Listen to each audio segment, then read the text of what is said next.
Most people don't struggle with believing in God, they struggle with believing God. They believe he exists, but they don't believe he will do what he said he would do for them. And that's the difference between admiration and activation. Because the moment you believe God, something shifts. Heaven doesn't ask if the situation looks logical. Heaven responds to faith. See, impossibility is not a condition. It's a conclusion people come to when they measure their future with their past. But God never consults your history to determine your destiny. When you believe God, the impossible starts losing its authority. Doors you didn't knock on begin to open. Resources you couldn't see begin to locate you. And what once resisted you starts responding to you. Because belief is not passive, it's powerful. And when faith shows up, impossibility has no choice but to move. Most people think belief is a feeling. They think belief is something you fall into when everything lines up, when the evidence looks good, when the odds are in your favor. But belief doesn't work like that. Belief is not an emotion you wait for, it's a decision you make. Long before the situation changes, long before the math makes sense, long before your circumstances cooperate. Belief begins the moment you decide that what God said carries more weight than what you see. Because feelings come and go, but decisions create direction. You don't decide to believe God because it's easy. You decide to believe God because he's faithful. And that decision often has to be made in the presence of doubt, fear, pressure, and contradiction. See, belief is not proven when everything is going well. Belief is proven when everything around you is telling you it won't work, it can't happen, and you're too late, too small, or too limited. That's where belief earns its power. Not in comfort, but in conflict. If belief were automatic, everyone would be walking in it. But belief requires intentionality. You have to choose what voice you're going to listen to. Are you going to believe the report of your bank account or the report of God's promises? Are you going to believe your past failures or the future God already finished? Because belief always asks a question, whose word is final? And the moment you decide that God's word is final, belief activates, even if nothing around you changes immediately. A lot of people are waiting to feel confident before they believe. But confidence is not the cause of belief. Belief is the cause of confidence. You don't wait to feel strong to trust God. You trust God, and strength shows up later. You don't wait to feel fearless to obey. You obey, and fear loses its grip over time. Belief doesn't eliminate uncertainty instantly. It simply refuses to be controlled by it. Here's the truth. Belief is not agreement with reality. It's alignment with truth. Reality reports what is. Truth declares what God said. And when those two collide, belief decides which one gets authority. The reason belief is a decision is because you can believe God while still feeling nervous. You can believe God while still asking questions. You can believe God while still learning and growing.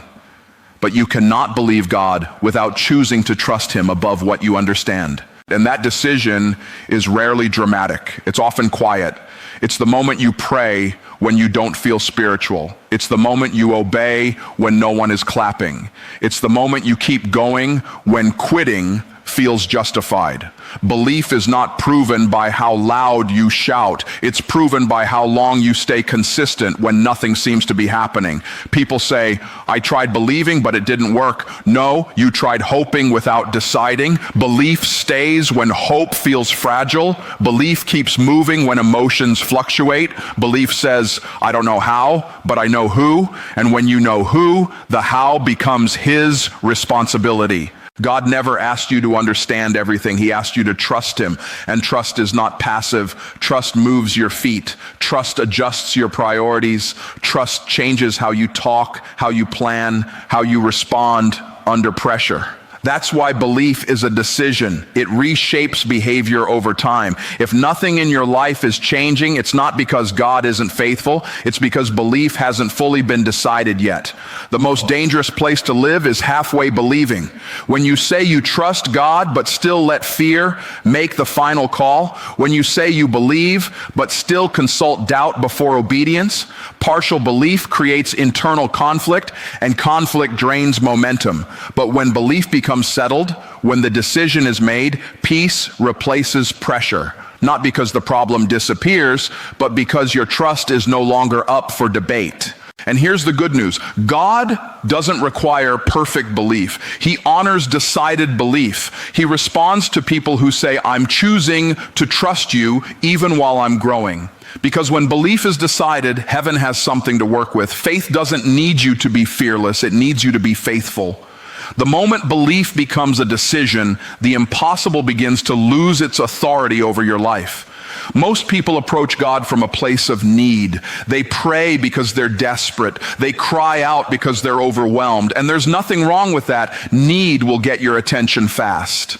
But here's the truth. Most people never learn. God does not respond to need the way he responds to faith. Need explains the problem. Faith activates the power. Heaven is not moved by how bad it looks. Heaven is moved by how much you trust God in the middle of it. If need alone were enough, everyone who was struggling would be walking in breakthrough. If desperation were the key, every crisis would end in victory. But we've all seen people with the same need get very different results. One person breaks through, another stays stuck. The difference is not the size of the problem, it's the presence of faith. God is not withholding, he's responding to a principle. Faith is the currency of heaven, and you don't spend currency by talking about how broke you are. You spend it by using what you've been given. A lot of people think faith is convincing God to do something, but faith is not persuasion, it's positioning. Faith doesn't change God's mind. It aligns you with what God already promised. Need says, God, look at what I'm facing. Faith says, God, I trust you no matter what I'm facing. And that shift changes everything.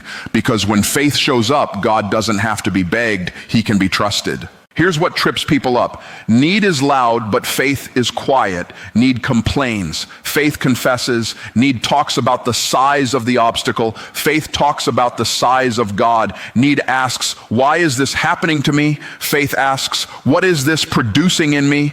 Need focuses on relief. Faith focuses on results. And while God cares about your pain, he's more interested in your growth, because growth produces lasting change. You can tell the difference between need and faith by what comes out of your mouth. When all you talk about is what's wrong, that's need speaking. When you start declaring what God said, even while things look wrong, that's faith showing up. Faith doesn't deny reality, it just refuses to let reality have the final word. Faith acknowledges the storm, but trusts the anchor. God is not impressed by urgency. He's not rushed by panic. He's not manipulated by pressure. He moves when faith creates agreement. Agreement between heaven and earth. Agreement between promise and action. That's why Jesus didn't ask people how bad they needed healing. He asked if they believed. Not because he lacked compassion, but because belief is the access point. Need may bring you to the door, but faith opens it. Some people say, all I have is need. No, you also have faith, even if it's small. Faith is not about quantity, it's about use. You don't need more faith, you need to activate what you already have. Faith grows when it's exercised, not when it's admired. And the fastest way to grow faith is to start acting like God is telling the truth. This is why obedience matters. Faith without action stays theoretical. Faith with action becomes visible. When you step forward while still needing God, you're saying, I trust you enough to move. And movement gets heaven's attention, not movement based on fear, but movement based on trust. That's when provision shows up. That's when direction becomes clear. That's when doors open you didn't even know to knock on. God doesn't ignore your need. He transcends it. He meets needs through faith so that when the breakthrough comes, you don't just get relief, you get revelation. You learn who he is. You learn who you are. And you learn that faith works even when circumstances don't cooperate. The moment you shift from saying, I need God to I trust God, everything changes. Because faith doesn't just get God involved, it gives him permission to move. And when faith shows up, heaven responds. One of the biggest mistakes people make is treating the word impossible like a sentence instead of a statement. They hear a diagnosis, a rejection, a delay, or a closed door, and they assume the conversation is over.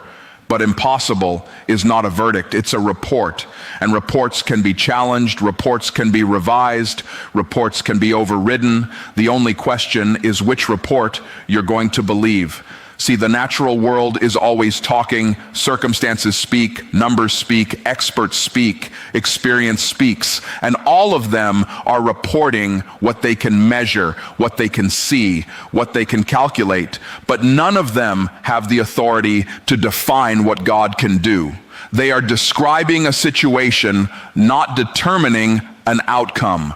The moment you treat a report like a verdict, you surrender your expectation. But the moment you recognize it as information, you keep your faith alive. A doctor's report is information. A bank statement is information. A timeline is information. None of those things are creators. They are observers. They tell you what is, not what must be. And belief begins when you stop letting observers dictate your future. God does not consult statistics before he performs miracles. He doesn't ask permission from probability. He doesn't need consensus from experts. When God speaks, his word outranks every other report. The reason impossible feels so heavy is because people attach emotion to information. They don't just hear the report, they internalize it. They let it shape their identity, their expectations, and their decisions. But belief separates information from authority. Belief says, I hear what you're saying, but I know who has the final word. And that posture keeps you in position for breakthrough. This is why two people can receive the same report and experience completely different outcomes. One person accepts it as final. The other treats it as temporary. One person adjusts their life downward. The other adjusts their faith upward. And the difference is not denial, it's discernment. Discernment knows the difference between facts and truth. Facts describe the current condition. Truth declares the ultimate conclusion. When you believe God, you don't ignore the report. You interpret it differently. You don't panic when the numbers don't add up. You remember who supplies. You don't quit when the timeline stretches. You remember that delay is not denial.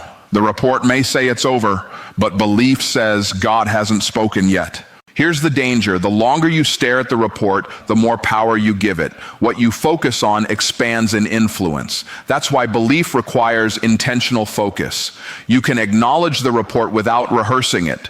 You can address the situation without letting it dominate your thinking. Faith is not blindness, it's prioritization. Some people say, I'm just being realistic. But realism without faith becomes resignation.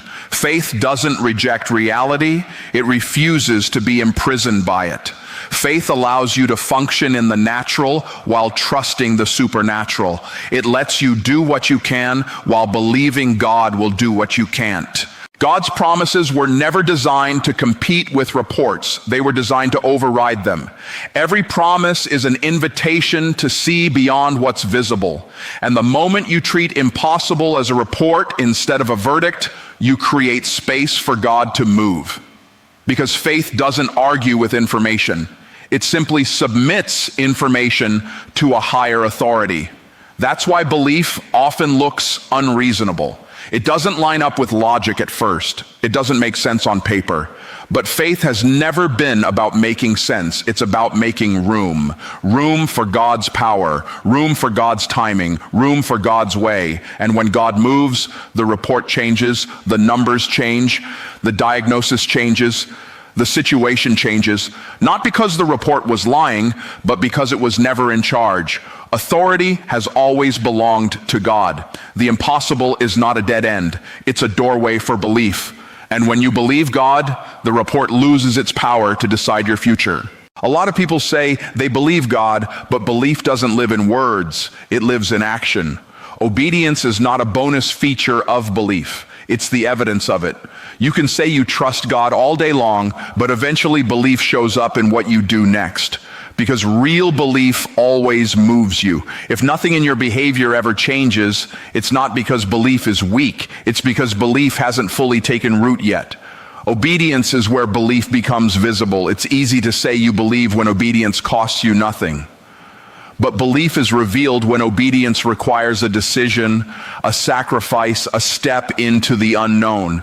That's where faith stops being theoretical and starts being tangible. God doesn't just listen to what you say you believe. He watches what you're willing to act on. Here's why obedience matters so much. Obedience proves trust. You don't obey someone you don't trust. If you truly believe God knows more than you, sees further than you, and loves you more than you love yourself, obedience becomes logical, even when it feels uncomfortable. Obedience says, I may not understand this yet, but I trust the one who does.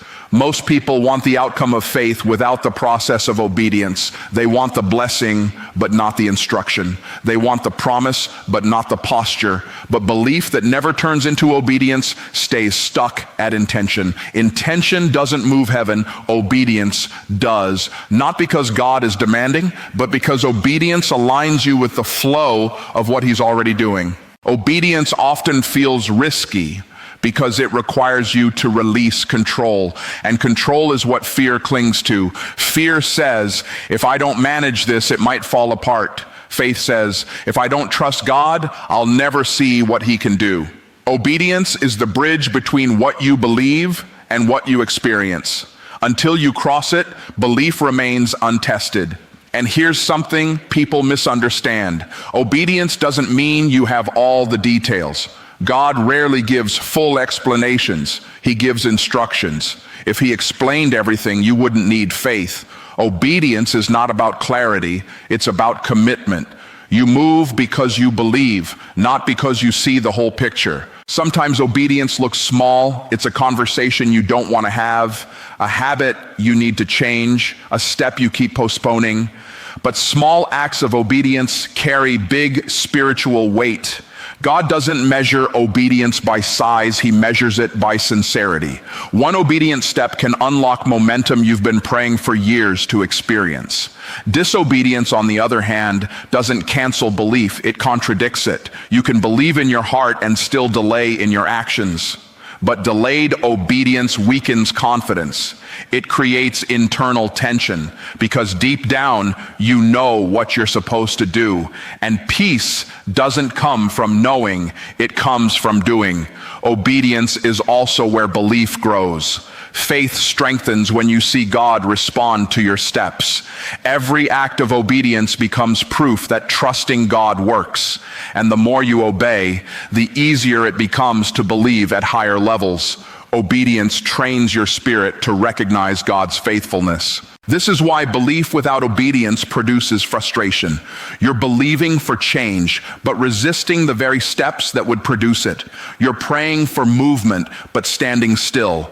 Obedience doesn't force God to act. It positions you to receive what He's already prepared. And here's the beautiful part. God doesn't require perfect obedience. He responds to willing obedience. Even when you're nervous, even when your faith feels stretched, even when you're still learning, obedience says, I trust you enough to move anyway. And that's all heaven needs to respond. When belief becomes obedience, faith stops being talk and starts becoming testimony, because what you obey reveals what you truly believe. Truly, whether you realize it or not, your words are working for you or against you every single day. You are always releasing something with your mouth. You're either releasing faith or reinforcing limits. And the reason words matter so much is because words are not just sounds, they are signals. They reveal what you believe and they shape what you experience. Long before you see the results in your life, you speak the direction. Most people think faith lives in the heart alone, but faith doesn't stay silent. Faith speaks, not after the breakthrough, but before it. Not when everything looks good, but when everything looks uncertain. What you say consistently is not random, it's evidence. It exposes whether belief is active or passive, because belief that never speaks eventually weakens under pressure. A lot of people pray big prayers, but talk small talk. They ask God for miracles and then spend the rest of the day rehearsing the problem. They say they trust God, but their words say they've already accepted defeat. And here's the issue. Your words don't just describe your situation, they agree with it. and whatever you agree with gains influence. Words are powerful because they create alignment. When your words line up with God's promises, you position yourself for faith to operate. When your words line up with fear, doubt, and limitation, you strengthen resistance. This is why two people can face the same obstacle and experience different outcomes, because one is speaking possibility while the other is speaking permanence. Faith doesn't ignore facts, but it refuses to repeat them as final truth. There's a difference between acknowledging a challenge and declaring it unbeatable. Faith-filled words say, "This is hard, but God is faithful." Fear-filled words say, "This is hard, and I don't see a way out." Both sentences start the same, but they end in very different places. Your mouth is a steering wheel. It may be small, but it determines direction. You don't accidentally speak faith, you choose it. And that choice often has to be made when emotions are loud and confidence feels low. Speaking faith is not pretending, it's prioritizing. It's choosing to elevate God's word above your feelings. Some people say, "I just say what I feel." But feelings are temporary, and if you let them dictate your words, they will eventually dictate your outcomes. Faith speaks from conviction, not convenience. It doesn't wait for confirmation, it creates expectations. This doesn't mean you never express frustration. It means you don't let frustration become your confession. You can vent without surrendering. You can acknowledge the storm without naming it permanent. Faith-filled speech doesn't deny reality, it frames it. And here's something important. What you say repeatedly becomes what you believe deeply. Words shape thought. Thought shapes expectation. Expectation shapes action. That's why careless words are costly. They train your mind to expect less than what God promised. Faith speaks in advance. It declares provision before the check arrives. It declares healing before the symptoms disappear. It declares direction before the path is clear. And when you speak that way, you're not being arrogant, you're being aligned. The enemy of faith is not silence. It's agreement with limitation. Silence can be strategic, but when you speak, your words should serve your belief, not sabotage it. Speak life over your situation. Speak truth over your timeline. Speak promise over your process. God responds to faith, and faith responds through words. Your mouth is not just for prayer, it's for positioning. When your words change, your focus changes. When your focus changes, your decisions change. And when your decisions change, your outcomes follow. So if you want to know what you truly believe, listen to what you say under pressure. That's where belief shows itself. And when your words line up with faith, the impossible starts losing its grip. One thing that surprises people when they finally decide to believe God is how much resistance shows up right after.